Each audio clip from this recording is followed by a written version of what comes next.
This is spending $20,000 in 48 hours.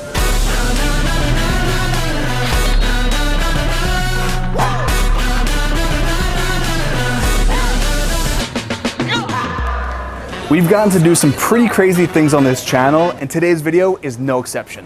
Asiana Airlines recently invited me to test out their round-trip business class flights on a trip to a destination that I've never been before, Seoul, South Korea. So a big thanks to Asiana Airlines for partnering with me on this video.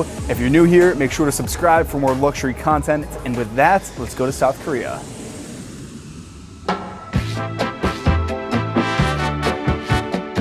I just got to JFK, checked in my bags. The level of hospitality, normally checking in for a flight is super stressful, it's really rushed, but this was actually a calming experience checking in at the airport. Thank you.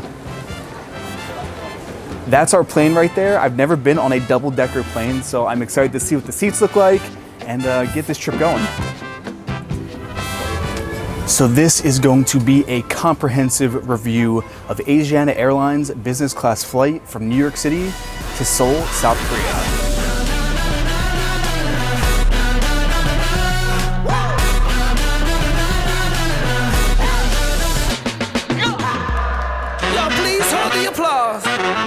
Kind of just taking it all in because I've never experienced this before. I mean, this is wild. I don't really have words for this, being the first one on the plane, just coming on here and checking it out. All right, so I'm going to document this whole experience as best as I can. It's almost like being in a hotel in the sky. So first things first, I'm gonna change out of my suit pants into something a bit more comfy. Look how big this bathroom is. I have never seen an airplane bathroom with a, is this the toilet? The bathroom has a ton of amenities. We have a razor in case you wanna get a shave on the flight, toothbrush, toothpaste, the works. Much better.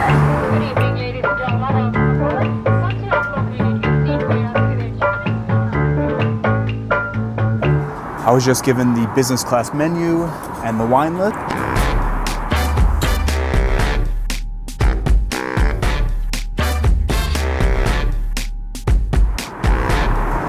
All right, just about halfway through the flight, through this curtain. Check this out. This is the business class lounge / social area. 13 hours is a long flight. You can come here, kick your feet up, relax, read, stretch. It honestly feels like we're in a hotel that just happens to be in the sky. Yeah, like in a movie. It's like a movie airplane. And with that, I am all stretched out. 6 more hours of fly time to go.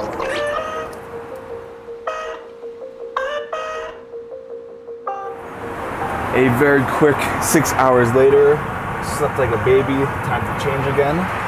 We are just about an hour away now. Time to get a little breakfast snack. Fresh cup of coffee, and there appears to be some kind of a pastry cake. I think it's like an apple strudel. Ladies and gentlemen, welcome to Seoul International Airport. 13 and a half hours later, we've arrived. Incheon Airport is the gateway of South Korea, connecting Asia and America. Since 2005, it's been rated the best airport worldwide. Arriving at Incheon is like stepping into the future. They have these airport guide robots designed to make your travel more convenient. For transit passengers, the airport also has a nap zone, free showers, a gorgeous lounge, and duty-free shopping.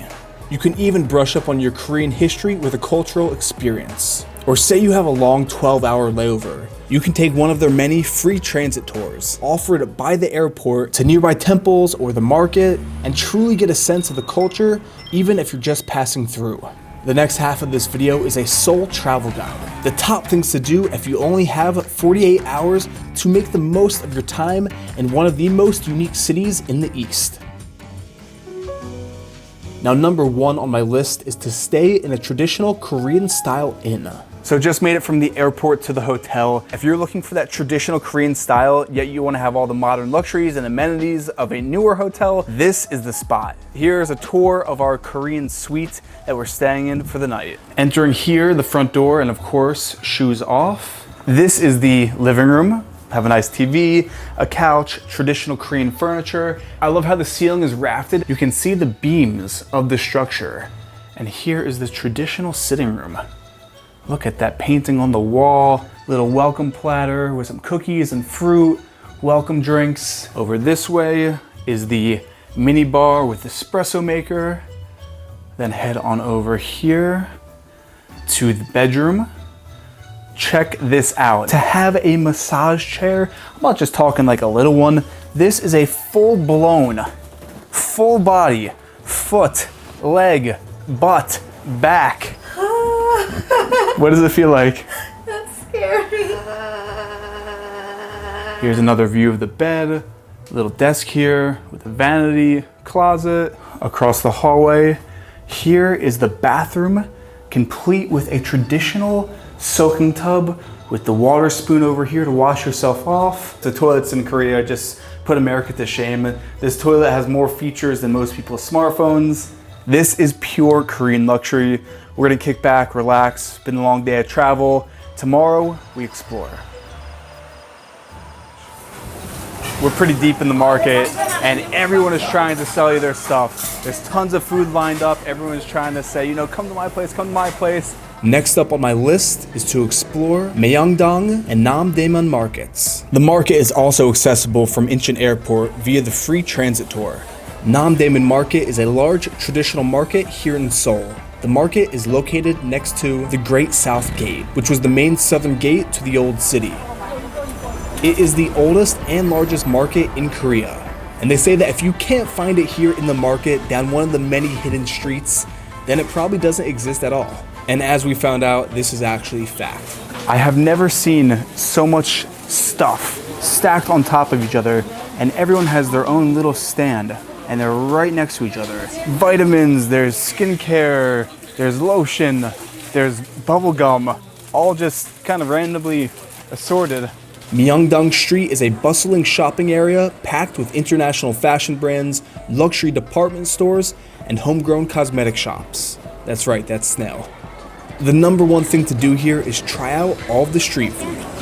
There are dozens and dozens of food carts lining these streets. Anything from Oreo churros to lobster tails. You can find it here. Any food you can imagine. This right here, world famous. The twist potato. Check this out. So basically what this guy does is he gets a potato and strings it along this kebab stick and then deep fries it, and then he puts cheese or onion salt on it, and it basically turns into a potato chip tornado on a stick. Wow, that's what dreams are made of in Korea. Rain or shine, I highly recommend coming out to the markets. Even in the rain, this place is packed, as you can see behind me. You won't regret it. Next up on my list is to experience the unique cafe culture in Seoul. And the first stop on this cafe tour is the Pink Pool Cafe in Style Nanda. We got a cappuccino complete with a side of perfect cloud-shaped cotton candy with a slushie topped off with cotton candy. Only in Seoul can you come to a cafe and get cotton candy with your coffee. You can also get cotton candy ice cream. So the ice cream is right on the bottom. You can barely see it. I mean, we kind of have to pick it. We can't really use spoons. We have to pull at it like that. We just destroyed something beautiful. Now this next spot, Green Cafe, it's unlike anything I've ever seen before. The entire cafe is white with these black accents, almost like you are in a living comic. When you first walk in here, you almost need to do a double take and actually fully process what you are seeing. Everything from the walls to the cups themselves are designed to look two-dimensional. The coffee's pretty good, and it's a one-of-a-kind spot to go for a unique photo.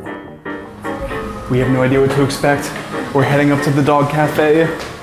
Oh my gosh.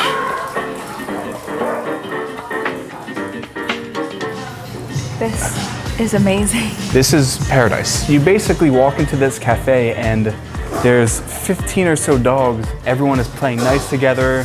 This is the coolest thing that I've seen. There's how many? 1, 2, 3, 4, 5, like 20? If you are in Seoul, I highly recommend coming to the dog cafe. Go get your food. They grow up so fast these days.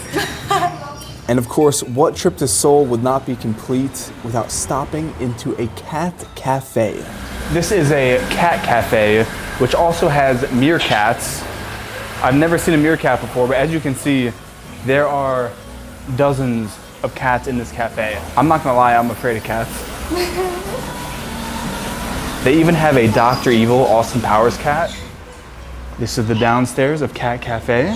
Oh, holy sh! That is that's a fawn raccoon. There's one in the house to the right. Treats. Yes, use your The other paws. one treats. Oh, I don't like him. He looks like a menacing mother. Oh, I like you better, I think. What is that? That is a groundhog. If you are looking for a unique experience in Seoul, come to the Cat Cafe. The art scene in Seoul is huge. I recommend doing some research and checking out some of the more intimate galleries around the city. We stopped at one that was pretty unique, featuring living art installations from Peter Pabst. Taking a few hours to check out an exhibit is the perfect thing to do on a rainy day in the city. Nearing the end of our 48 hours in Seoul. Since Incheon Airport, it's a good hour drive from city center. I recommend traveling to the airport the night before your flight and checking in to Paradise City Resort. The resort has pretty much anything you can imagine. A 5-story nightclub, an amusement park, a convention center, a pretty amazing buffet, and a gym that rivals the best in any major city. The rooms are very luxurious, and it's a free, quick shuttle ride to Incheon Airport the following morning. Again, I want to thank Asiana Airlines and Incheon Airport for this incredible trip to Seoul, and making travel so seamless and really stress-free. If you made it this far in the video, comment down below what luxury travel destinations I should highlight next, and with that, I will see you in the next video.